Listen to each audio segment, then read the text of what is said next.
ബംഗാളിൽ മമതയ്ക്ക് ഇപ്പോൾ തിരിച്ചടിയുടെ കാലമാണ്.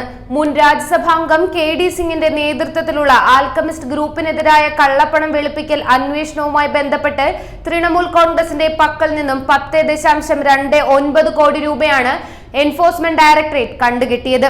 ആൽക്കമിസ്റ്റ് ഗ്രൂപ്പ് തങ്ങളുടെ കമ്പനികളായ alchemist holdings limited, alchemist township India limited എന്നിവയിലെ നിക്ഷേപകരിൽ നിന്നും പൊതുജനങ്ങളിൽ നിന്നും ഉയർന്ന റിട്ടേൺ നൽകാമെന്നും ഫ്ളാറ്റുകൾ, വില്ലകൾ, പ്ലോട്ടുകൾ എന്നിവ നൽകാമെന്നും വാഗ്ദാനം ചെയ്തുകൊണ്ട് 1800 കോടി രൂപയിലധികം ഫണ്ട് ശേഖരിച്ചതായും ഇ.ഡി. അന്വേഷണത്തിൽ കണ്ടെത്തിയിട്ടുണ്ട്. 2014 ലോക്സഭാ തെരഞ്ഞെടുപ്പിന്റെ പ്രചരണത്തിനിടെ മുഖ്യമന്ത്രി മമതാ ബാനർജി, മുകുൾ റോയ്, നുസ്രത് ജഹാൻ, മുൻമുൻ സെൻ തുടങ്ങിയ പ്രമുഖർക്കായി ആൽക്കമിസ്റ്റ് എയർവേസ് പ്രൈവറ്റ് ലിമിറ്റഡ് വിവിധ ഏവിയേഷൻ അല്ലെങ്കിൽ ഹെലികോപ്റ്റർ കമ്പനികൾക്ക് 10.29 കോടി രൂപ നൽകിയതായും ഇ.ഡി. പറയുന്നു. ഈ തുകയാണ് ഇ.ഡി. തൃണമൂൽ കോൺഗ്രസിൽ നിന്നും പിടിച്ചെടുത്തിട്ടുള്ളത്. അതേസമയം തൃണമൂൽ നേതാവ് ഷാജഹാൻ ഷെയ്ഖിനെ രക്ഷപ്പെടുത്താനുള്ള മമതാ സർക്കാരിന്റെ നീക്കവും പാളിയിരിക്കുകയാണ്.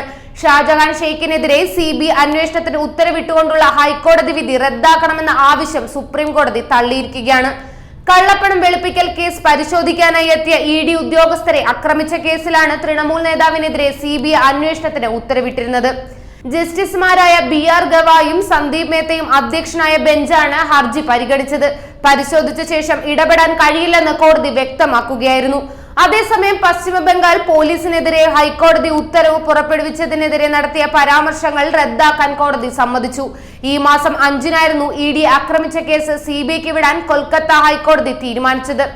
കേസ് പോലീസ് അന്വേഷണം കാര്യക്ഷമമല്ലെന്ന് കാട്ടി BJPയും ഇ.ഡിയുമെല്ലാം ഹൈക്കോടതിയെ സമീപിച്ചിരുന്നു. ഇതിനാലാണ് കോടതിയുടെ അനുകൂല ഉത്തരവ്.